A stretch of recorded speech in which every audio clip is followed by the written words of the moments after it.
Hello, ഇന്ന് നമുക്ക് വൈകിട്ട് ചായയുടെ കൂടെയൊക്കെ കഴിക്കാനായിട്ട് എളുപ്പത്തിലൊരു ഉണ്ണിയപ്പം ഉണ്ടാക്കിയെടുക്കാം.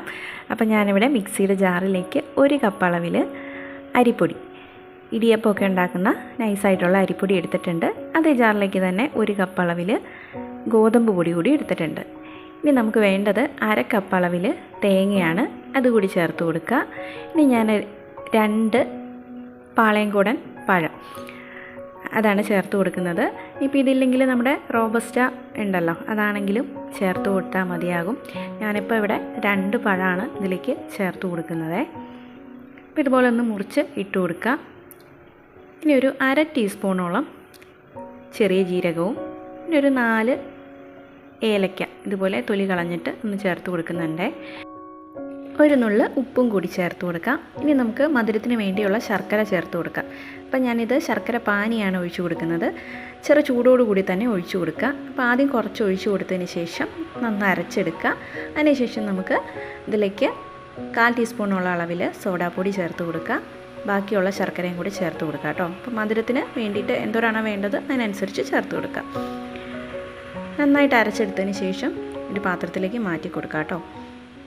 ഇപ്പോൾ മിക്സിയുടെ ജാറിലേക്ക് തന്നെ കുറച്ച് വെള്ളം കൂടെ ചേർത്തിട്ട് അതും കൂടി ഞാൻ ഇതിലേക്ക് ഒഴിച്ചു കൊടുത്തിട്ടുണ്ട്. ഇനി നന്നായിട്ടൊന്ന് ഇളക്കി യോജിപ്പിച്ചെടുക്കാം. ഇപ്പം ഏകദേശം ഒരു ദോശമാവിൻ്റെ ഒക്കെ ഒരു പാകത്തിന് ആക്കിയെടുക്കുക. അതിന് ശേഷം ഇത് അടച്ചൊരു 10-15 മിനിറ്റ് ഒന്ന് മാറ്റി വെക്കാം. മാവ് റെഡിയാവുന്ന സമയം കൊണ്ട് നമുക്ക് കുറച്ച് തേങ്ങയൊന്ന് വറുത്തെടുക്കണം. അപ്പോൾ ഒരു പാത്രത്തിലേക്ക് 1 ടീസ്പൂണോളം നെയ്യ് ഒഴിച്ചു കൊടുക്കുക. അതൊന്ന് ചൂടായി കഴിയുമ്പോഴേക്കും നമുക്ക് ഇതിലേക്ക് ചെറുതായിട്ട് അരിഞ്ഞ് വെച്ചിരിക്കുന്ന തേങ്ങ കൂടി ചേർത്ത് കൊടുക്കാം. തേങ്ങയൊക്കെ നമ്മുടെ ഇഷ്ടത്തിന് ചേർക്കാം. ഞാനിപ്പോൾ ഏകദേശം ഒരു 2 ടേബിൾ സ്പൂണോളം അളവിൽ ചേർത്തിട്ടുണ്ട്. ഇത് നന്നായിട്ടൊന്ന് മൂത്ത് വരുമ്പോഴേക്കും നമുക്കിതിലേക്ക് 1 ടീസ്പൂണോളം അളവിൽ കറുത്ത എള്ളും കൂടി ചേർത്ത് കൊടുക്കാം. എള്ളൊക്കെ നന്നായിട്ടൊന്ന് പൊട്ടിക്കഴിയുമ്പോഴേക്കും നമുക്കിതൊന്ന് ഓഫ് ചെയ്ത് വെക്കാം. ഇത് നന്നായിട്ടൊന്ന് തണുത്തതിന് ശേഷം നമുക്ക് മാവിലേക്ക് ചേർത്ത് കൊടുക്കാം. അപ്പോൾ ഇത് ചേർത്ത് കൊടുത്തതിന് ശേഷം നമുക്ക് ഒന്ന് ഇളക്കി യോജിപ്പിച്ചെടുക്കാം. അപ്പം നമ്മുടെ മാവ് ഇവിടെ റെഡി ആയിട്ടുണ്ട്.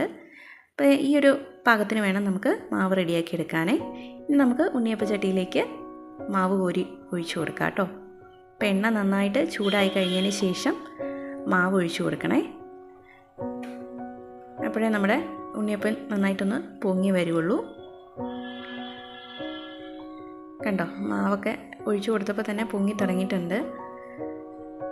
പിന്നെ 2 വശം നന്നായിട്ടൊന്ന് മുരിഞ്ഞ് വരണം.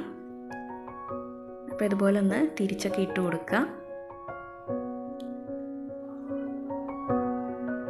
ഇപ്പം നമ്മുടെ ഉണ്ണിയപ്പം പാകത്തിനായിട്ടുണ്ട് കേട്ടോ. അപ്പം നമുക്കിത് എണ്ണയിൽ നിന്ന് എടുക്കാം.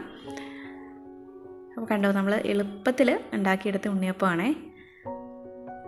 1/2 മണിക്കൂർ മതി നമുക്ക് എല്ലാം കൂടി ഇത് റെഡിയാക്കി എടുക്കാനായിട്ട്. അപ്പോൾ വൈകിട്ട് ചായയുടെ ഒക്കെ കൂടെ കഴിക്കാനായിട്ട് നമുക്ക് പെട്ടെന്ന് ഉണ്ടാക്കിയെടുക്കാൻ പറ്റുന്നതാണേ. അപ്പോൾ ഇതാ ഞാനിവിടെ എല്ലാം ഉണ്ടാക്കിയെടുത്തിട്ടുണ്ട് കേട്ടോ. നിങ്ങൾക്ക് കാണുമ്പോൾ അറിയാം നല്ല സോഫ്റ്റ് ഉണ്ണിയപ്പമാണ്. അപ്പോൾ പുറമേ കുറച്ച് ക്രിസ്പി ആയിരിക്കും, അകത്ത് നല്ല സോഫ്റ്റാണ് കേട്ടോ. എല്ലാവരും ഒന്ന് ട്രൈ ചെയ്ത് നോക്കുക.